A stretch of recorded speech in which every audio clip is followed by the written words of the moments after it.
across the country, which seems to have come to a standstill for many reasons. Now, the Polytechnic teachers have been on strike since May 15, 2014, and they are demanding that the government pay them their book and research allowances, which were in arrears. The strike has led to the closure of all 10 polytechnics in Ghana. Several attempts by government to get them back to the classrooms have hit a snag. The Ghana National Union of Polytechnic Students has been calling on the Polytechnic Teachers Association of Ghana to call off their strike, their 4-month-old strike. The Ghana National Union of Polytechnic Students Monday held a meeting in Kumasi.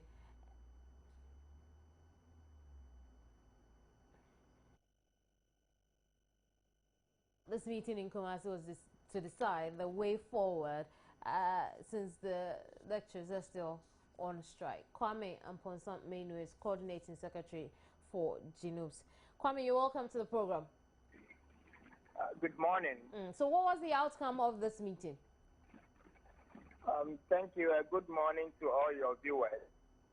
GNUPS, in our just-ended meeting, resolved that from the analysis of events that are surrounding this strike action, we have come to a realization that in as much as POTAG has a point, the association has resolved to sacrifice the students for anything so long as it remained their interest.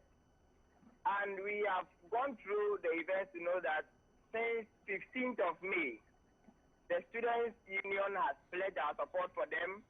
We have been in them. You will recall that everywhere that POTAG has been able to arrange a meeting to be heard on the matter are places that the Students' Union have gone to trigger such process. Now we come to a point that government comes out to commit itself to pay, and POTAG now says that will not sign the commitment. Yesterday we were monitoring. POTAG now tells the whole world that it is no more about the payment of their money, but they also feel that some government officials have spoken so ill about them, and until they come out to apologize, they will not consider calling off. We are so amazed that now the issues are now turning to depend on feelings than what really should be the matter. So GNUPS has resolved that POTAG will written to for them to know that the students are not happy that they are sacrificing our future for now their feelings and not even what is due them as they have been made to understand from 15th of May. So we are going to write to POTAG, telling it out clearly to them that our future is not worth sacrificing. Now, Kwame, ahead of that, I have with me the General Secretary. In fact, he's also over the telephone. General Secretary for POTAG, Ibrahim Adams. I'm sure he's heard the conversation we've had so far. Ibrahim. Hello? Ibrahim, you're welcome to the program. Thank you, my dear. So, all you needed to trigger you to come back to the classroom is an apology from the Deputy Minister of Education in charge of tertiary. Hello? Ibrahim. Hello? So all you need now is an apology. Did you say all will need to go back to the classroom is an apology? Yes. Is that a question? I'm saying that reports arrive that in fact POTAG is now asking for an apology if it has to go back to the classroom. Your reaction to that? I'm sure that statement or that position is an informed one. We did not embark on the strike for reasons of apology, and you agree with me that no. You see, the point I'm making is we know why POTAG embarked on the strike in the first place. Very well. Now we've been trying to get POTAG in the classroom. All attempts have failed for one reason or the other. Whoever is to blame at this point in our educational life, we may not care. But most importantly, we now hear that, well, POTAG is willing, is showing positive signs of going, but we want an apology from the Deputy Minister of Education in charge of of tertiary before we will really go into the classroom. Is that what is happening? Okay, that is not the case. In fact, that's what I was trying to put in context, so that it has not. I mean, the media does not continue to tread along that line. At all that is after is an apology from the deputy minister before we go to the classroom. That is not the point. It's not the point. I see. You also said that all attempts to get to the classroom are failed. I'm sure that is, and it's a statement that is not true, because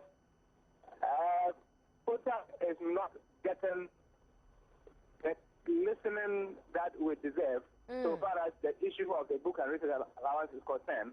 And so an apology is out of the question. I'm sure the president, in responding to one of your questions, made that statement that the deputy minister ought to apologize. So Ibrahim, an apology does not solve the problem. You understand that? You saying that all attempts. But you appreciate an apology. Well, I mean, if anybody makes a statement, okay, statement is totally falsehood, and the president is candid enough to apologize, why not? I mean, but we can. If you will appreciate an apology, will it put us in the right footing to getting you into the classroom? I am not saying it is what you need right now, but would it be in the right footing to getting you to the classroom? Not at all. Even after the apology, you still wait till you get what you're demanding. Just hold the line for me for a second. I have some questions I want to find answers from POTAG. Shoot. Has it not been the case from the beginning that POTAG demanded a written commitment? We have in our custody a memorandum of understanding presented by government for signing by the parties, and POTAG rejected. We want to find out what it is in the memorandum that POTAG is opposed to. Because we have sat down with students to scrutinize every content of it, and we are not happy. Let's have Ibrahim deal with that question. Ibrahim, what Kwame, who is coordinating secretary for GNUPS, is saying, I think we've lost Ibrahim there. We'll raise him again over the telephone and try and find some answers. But Kwame, as you heard, really, it is not about an apology. In fact, it will not even put them on the right path to coming back to the classroom unless their demands are met. No, what is the demand, Kim? I don't know whether you understand what it means when they talk about demand. You see, the last time we spoke about this MOU, I do not wish to answer the question you have posed to Ibrahim, but until we get him, I'm sure it's my job to lay the cards bare. But yes, but James Jugra had made mention the fact that that MOU, they say, never got to them. There was an understanding that indeed something of that sort was going to be done. But really, they have told you they gave them the Education Ministry had told you that they gave them the MOU and they rejected. But the point was, they say the MOU really never got to them. Let me set the context right. That has not been the case. What POTAG is saying did not get to them was written by NCT to Ministry of Finance to begin the process. But Kem, the point here is that in a meeting where POTAG was duly represented, and a memorandum of understanding was submitted to them for signing, which POTAG objected to. Now, POTAG raised issues that government is asking them to commit that after payment of this year, they are going to attend any discussion that government calls on the National Research Fund. From the beginning, has it not been the contention of POTAG that one of the reasons why they are opposed to this government policy is that government sat alone and did not invite them as a party for negotiation before it chose to implement the policy? And now you are taking your money and commit yourself that if we invite you, you will not turn the invitation down because you have hatred for the policy. You say because of that, I won't sign the MOU, and so negotiations have failed. But Kwame, there are two sides to this issue. Don't you think we may be putting undue pressure on POTAG, thereby making it the villain in the picture when they are supposed to be a part to deal with the matter? The issue came when the matter came. Two parties are dealing with the matter. One party says that the current arrangement is not helping the country.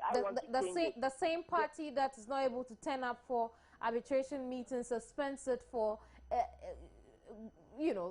land knows how long. Also understand is that in labor practice, the National Labor Commission is seen separately from government. Government here is the employer, POTAG is the employee, and then FLC in law is seen as an independent commission that comes into the matter when there is a labor dispute between government and its employees.